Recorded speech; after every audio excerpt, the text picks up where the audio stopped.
So welcome back, everybody, to day two. We have an amazing lineup for you. But before I bring out our first guest, I want to pick up on a couple of things from yesterday. Thank you so much. It was a really, I'm not just saying this, it's a really great audience here, just because I feel like everybody was really engaged and interested in the speakers that we had up. There were a few points that really resonated with me personally, just to draw on a few of those things. Starting off with Leo, saying that sometimes you never feel ready to take on that next step. And that was something that I definitely struggle with now I'm retired. I had the luxury as an athlete that the competitions are always set in stone. You knew the Olympics was going to be in 4 years and what day it was going to be on, probably the exact time it was going to be on, about a year in advance of actually being there. So you knew you were working to a specific goal. And I find it really hard now to sort of work up to a goal and commit to something different, because if I could just do a bit more training, or if I was a bit more prepared. But sometimes you realize you'll never be ready if you treat it that way. You have to just go for it and really commit to it. And that's something that when I heard, I was like, yeah, I totally can understand that. I need to be more proactive and believe that now is the moment and just take that moment. And then Glenn mentioned you have to be willing to fall on your sword, to 100% commit to what you're doing. And that also is a really key part of being an elite athlete and performing at the highest level. For me, when I was on the start line, I just used the word commit. I'd literally be on the start line, hands on the handlebars, ready to go. Because the difference between being okay and being the best was the fact that when I got on the start line, I knew the race I wanted to ride. I wasn't waiting to react to the person next to me and see if I could beat them. It's like, this is my game plan, this is what I'm going to do, and I'm going to commit to it 100% without hesitation. And it was almost like a switch in my career from being top 10 in the world to being on the podium, was that feeling that I was going to dictate what was going to happen in my destiny rather than be reactive. And it's understandable to be reactive, especially when you're a novice or you're coming new into something, that you want to follow the crowd, you want to follow the known route, you know what works and you want to pursue it. It's a safety thing, but actually being the one making the first step, breaking trail, was the difference between making a sort of improvement to the next level. So that really, really resonated with me. And then when Mark Manson came on, we talked about a willingness to accept the payoff, the sacrifice, looking at Arnold Schwarzenegger there with all those muscles. I'm feeling quite jealous because my guns aren't that impressive. I totally understand that. I don't necessarily, although sacrifice is the word I would use, the payoff, I feel that sacrifice feels like something you do unwillingly. When you accept it and you want something so bad, you don't mind making the sacrifices because you know what's on the other side is far greater and far more powerful and far more important to you. So you willingly accept that the payoffs will perhaps impact on other parts of your life.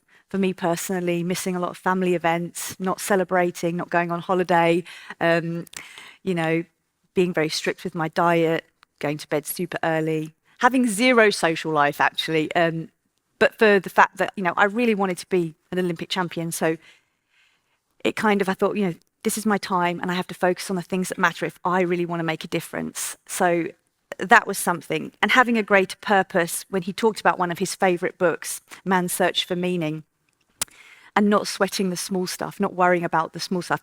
It's all relative. When you have a huge goal and a huge objective, everything becomes relative. Although we get lost amongst those kind of small things. I can't attend that event. I feel bad. I can't do this. I can't do that. But actually, when you think about the outcome and the result of really pushing forward and really having a greater purpose and thinking about the things that really fulfill you, not trying to be on someone else's journey, trying to be on your own journey and being where you want to be, even if people don't believe you can make it, which I'm very familiar with. And then I found Jason Bradbury's presentation brilliant. I did really want to go on that hoverboard, I'm not going to lie, but my skateboarding skills aren't up to much, so I didn't pester him for it.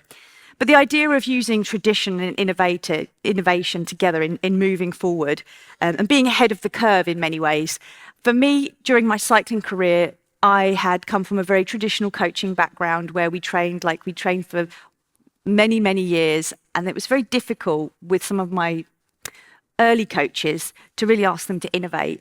And then I started working with a science team, which started suggesting really crazy stuff. I did a lot less work, a lot more intense work.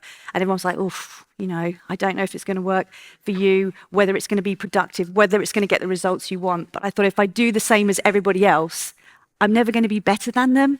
I'll just be the same as everyone else.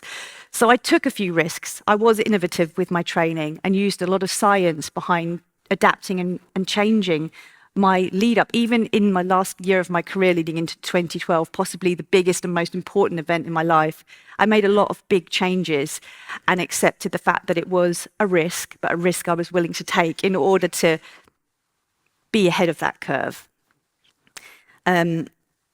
But I'm going to say this right now. I find AI quite intimidating and quite daunting. And also, if I use ChatGPT, I feel like I'm cheating a little bit too, but I'm going to get over that. I'm going to try and embrace the AI moving forward. And then also, Samantha Cerrone, having a dream, having a strategy, working hard and committing yourself to something extraordinary. Well, that's everything. And the biggest thing about having that will, that reason, that desire to do something, and understanding the payoffs and sacrifices and you've accepted them. You're being brave to be innovative and to take advantage of an alternative strategy to be ahead of your competitors. It's all very accessible. We're not asking for anything extraordinary, really, except an effort. I'm a very ordinary individual. A lot of people meet me and be like, wow, you're so normal, which I think is a compliment. But I am willing to go to extraordinary lengths to get what I want. I've also got a mindset where I'm not easily knocked down. Things don't always go to plan, but I accept it and move on. And I'm committed 100%. When I do something, I want to do it to the very best of my ability. I am not a special or unique individual. I'm incredibly ordinary in every way, physically, very underwhelming. I would love to be intimidating. You'll see Chris Hoy later. He's probably still got massive quads, but I would love to be intimidating, but that's not me. I'm very, very normal. But what I do have is an incredible drive to be the best at what I do. And I don't think that will ever go anywhere. So have belief in what you're doing. Use the innovation. Use the team around you, because I didn't do anything in my career on my own. I had incredible people behind me, and I sourced the best people to work with, and I used them as well as I could to get the most out of it. Because every day is a learning day, and there'll always be someone smarter and wiser than yourself. So make use of your connections here. Tune into the wisdom that you'll receive from some of the people on stage, and hopefully you can accelerate, push yourself to the next level. So thank you very much.